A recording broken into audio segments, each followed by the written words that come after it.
Hello, this is Dorothy Smith. I'm Close to My Heart independent consultant, and this is the last part of Feels Like Home Deluxe Workshop, Scrapbooking Workshop. And this is Project 4, which is a single page layout using sapphire as the base color, which is just a brilliant, beautiful blue. And we have the home there and the butterfly and the joy. Those are all elements that were cut from that one page that I've showed you of background and texture, that the flip side has all the accents that can be cut out. And so I went ahead and cut those out along with these other pieces, which I cut previously but decided not to show you in the video. So I'm going to, since it's just the one layout, one page layout, I don't have to do any sorting, which is really nice, so I can't get too confused, although you never know. So with this particular layout, there's just a slight edge all around the paper, so you don't get an overwhelming amount of blue showing up. So it's about 1/4 of an inch all the way around.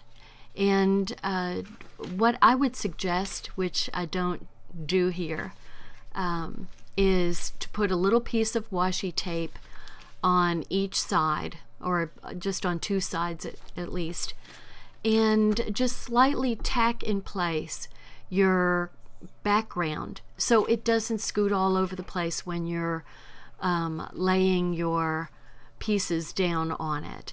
And so this it keeps you from wasting a lot of time of trying to get it back into place, so you can make sure that you're getting things straight on your layout. I don't know why I didn't put it on there, because I put it on some of the previous pages, but there you go.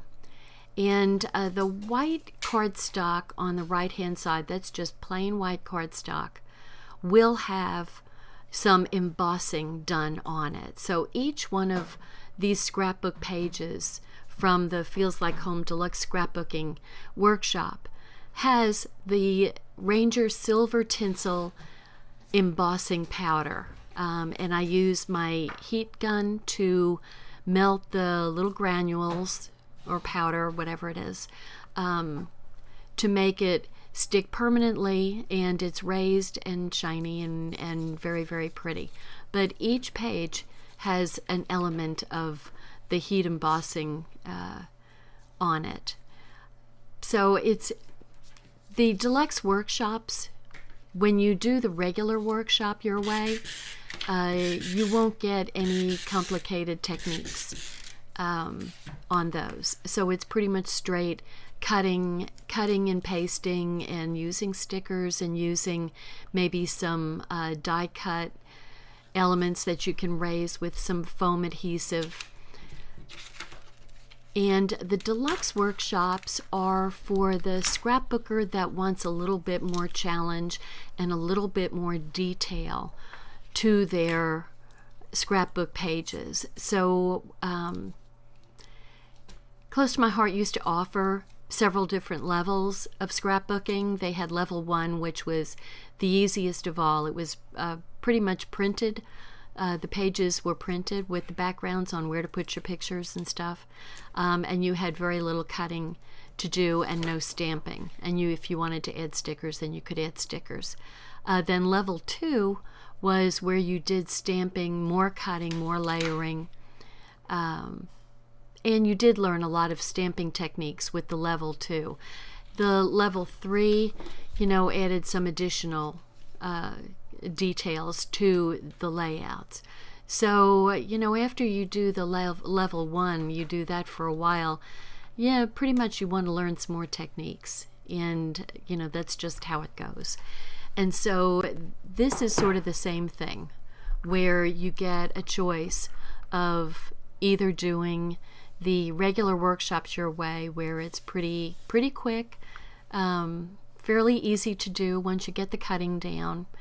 But this is where you really get more detail and more layering to your layouts. And I mean, I have one group that is just hungry for more detail on their workshops.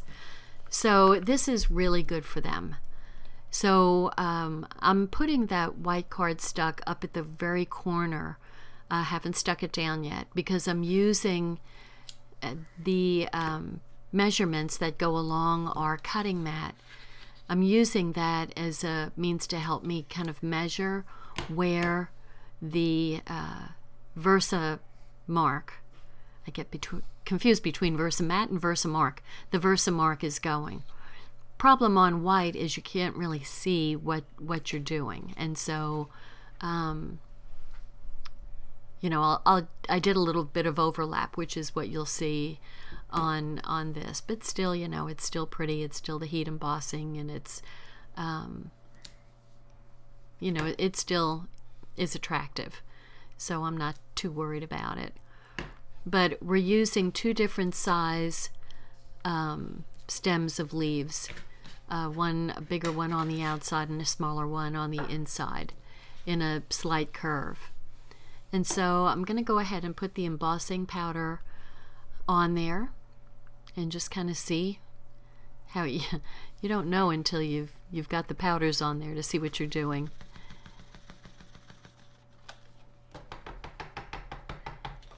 And I'm knocking off the residual,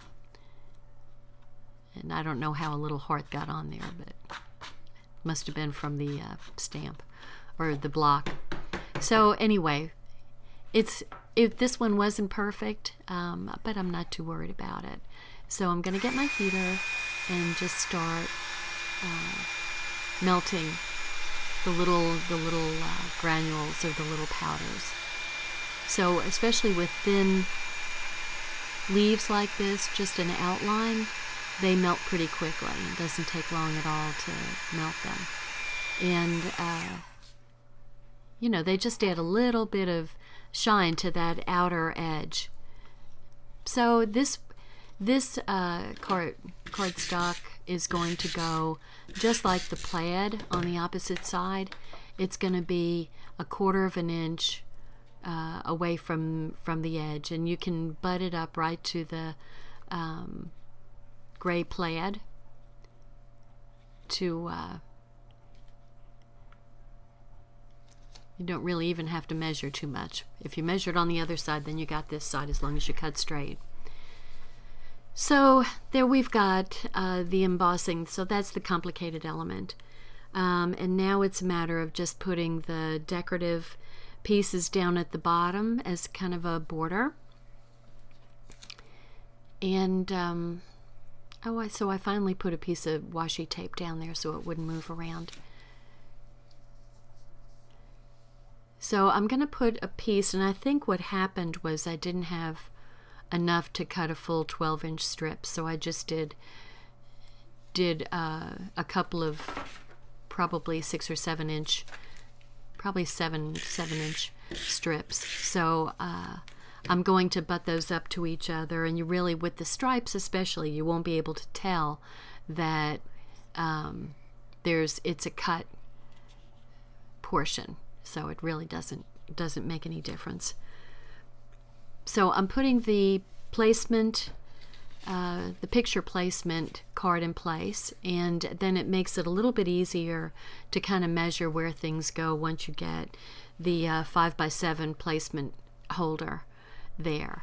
And this little home element from the background and texture, the cut elements, is really, you know, it's a sweet little frame for a picture with the little title at the bottom. And so the pink behind it is going to be just peeking out a little bit in kind of a little off square positioning, which, I mean, that looks really nice, I think. You know, just a little peak of pink amidst all the blue and gray. So, and there you've got a built-in title. You know, that makes it very, very easy. So you're not having to do any lettering. You can just have the built-in title right there. And so I'm going to go ahead and put the horizontal strips in place. And this one doesn't go from edge to edge. It just goes, well, it's probably about 10.5 inches long or so. And the next strip is going to be going from edge to edge. So I'm going to put the other one in place and butt it up and then just cut it off. So I'm not exactly sure. That's why I don't want to show you my cutting, because I think I got confused. So I would venture to say when you're cutting out for 3 or 4 different layouts, cut them all at one time, and then you can take your pieces. You can take the 13 by 13 plastic bags that the workshops come packed in, and you can number them 1, 2, 3, and 4, 1, 2, and 3. And then as you're cutting pieces and you know it's for project 1, then you put it in bag number 1, and that way you've got kind of an automatic sorting system going on, so you won't have to be remeasuring to say, does that piece go with project 1 or project 3. So that would be the best thing to do. Now the other element that went on the other pages is the silver shimmer tape, which came with the kit, and it just gets kind of lined up on the bottom of the leaves on top of the black and white stripe. So I'm just going to give it a little angled edge just because I feel like it. So the butterfly and the joy went in place, and I mean, you've got a real pretty page going here that would be just so nice for maybe some men in your life, or you with some men in your life.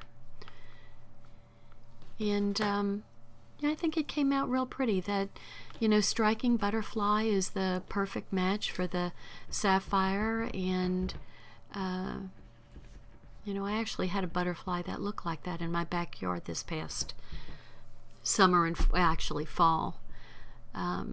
So I bought myself a guide at one of the state parks in Texas, and it's a butterfly guide. So I'm going to be able to go out there and figure out the names of all these butterflies that come into my backyard and feed on all of my perennial flowers. So I'm real excited about that.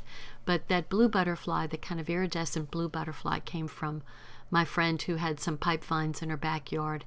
And those butterflies, which I can't remember the name of them, love those pipe vine flowers. So they came to my place to eat, her place to put their chrysalis and lay their eggs and the chrysalis. So I like blue butterflies, and I'm finishing off the sequins here, and I hope that you could see that this is something that you too can do, and I strongly encourage you to stretch your wings and come out and be a beautiful butterfly and make some pretty scrapbook pages. So thank you so much for joining me. I just love this.